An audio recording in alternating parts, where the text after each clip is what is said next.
उत्तर प्रदेश की सियासत में घमासान मचा हुआ है, जहां एक तरफ उप मुख्यमंत्री केशव प्रसाद मौर्य को लेकर और वहीं मुख्यमंत्री योगी आदित्यनाथ को लेकर चर्चा पे चर्चा हो रहा है। जहां पर कहा जा रहा है कि उप मुख्यमंत्री केशव प्रसाद मौर्य बैठक में नहीं शामिल हो रहे हैं। बीजेपी पार्टी से नाराजगी उनकी कहीं ना कहीं चल रही है, क्योंकि इसके पीछे की वजह बताई जा रही है उत्तर प्रदेश में जो लोकसभा चुनाव का जो परिणाम सामने आया है, इसके बाद से जितनी भी बैठक सीएम योगी आदित्यनाथ ने कराई है उसमें उप मुख्यमंत्री केशव प्रसाद मौर्य एक भी बैठक में शामिल नहीं हुए हैं। वहीं बीते शुक्रवार की बात कही जाए तो प्रयागराज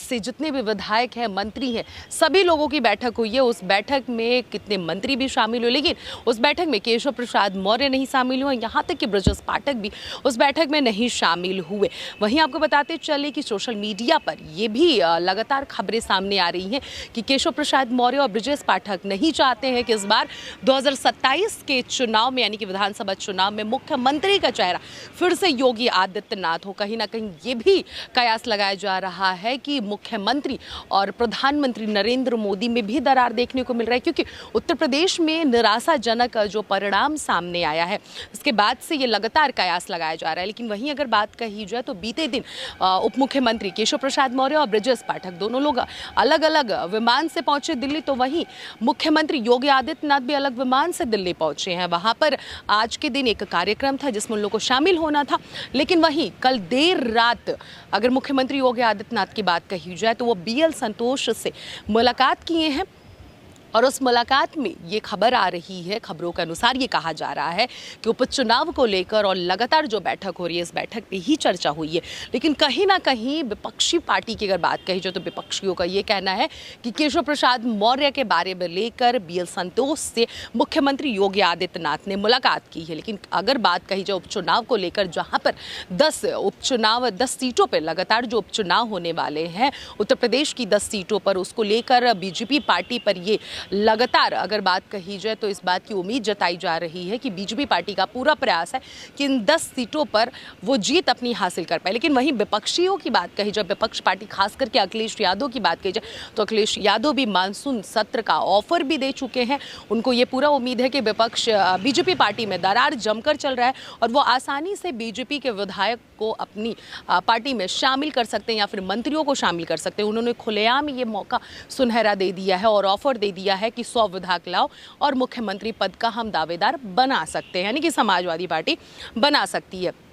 अखिलेश यादव लगातार मजे पे मजे ले रहे हैं। बीजेपी पार्टी में जो बैठक हो रही है, केशव प्रसाद मौर्य नहीं शामिल हो रहे हैं इसको लेकर। तो वहीं ये भी कहा जा रहा है कि केशव प्रसाद मौर्य और मुख्यमंत्री योगी आदित्यनाथ में जमकर अंदरूनी विवाद चल रहा है, अंतर्कलह चल रहा है, क्योंकि जब से लोकसभा चुनाव का परिणाम आया है तब से ही अंतर्कलह देखने को मिल रहा है। दूसरी तरफ अगर बात कही जाए तो जहां पर मुख्यमंत्री योगी आदित्यनाथ का इस बार का मिशन है कि उपचुनाव में पूरे सभी के सभी सीटों पर जीत हासिल करनी है, तो वहीं विपक्षी ये दावा कर रही है कि लोकसभा चुनाव में तो जीत हासिल नहीं कर पाए, तो इस बार उपचुनाव में भी वो जीत नहीं हासिल कर पाएंगे। वहीं आपको हम ये भी बताते चले कि जहां एक तरफ दिल्ली में जो बैठक हो रही है, बीएल संतोष से जो मुलाकात की है, बीएल संतोष से मुलाकात करना उत्तर प्रदेश की सियासत में काफी ज्यादा हलचल मच गई है, क्योंकि जहां सीएम योगी आदित्यनाथ कार्यक्रम में शामिल होने के लिए पहुंचे थे, वहां देर रात अचानक से बीएल संतोष से मिलना अपने आप में एक बहुत बड़ी ये सियासत लगातार गरमाई हुई नजर आ रही है। इस मुलाकात से अब देखना ये होगा कि उत्तर प्रदेश में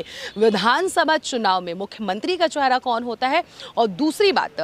उप मुख्यमंत्री केशव प्रसाद मौर्य और सीएम योगी आदित्यनाथ का जो बैठक वाला सिलसिला लगातार चल रहा है कि बैठक में उप मुख्यमंत्री केशव प्रसाद मौर्य नहीं शामिल हो रहे हैं, ये कब तक चलता है, इसके पीछे की वजह क्या है। हालांकि उप मुख्यमंत्री केशव प्रसाद मौर्य की तरफ से ये बयानबाजी अखिलेश यादव जिस तरीके से कटाक्ष किए थे एक्स पर, उसका जवाब भी केशव प्रसाद मौर्य ने खुलकर दिया कि 2017 की तरह 2027 में भी विधानसभा चुनाव में इस बार भी बीजेपी लगातार ज्यादा से ज्यादा सीट हासिल करने वाली है।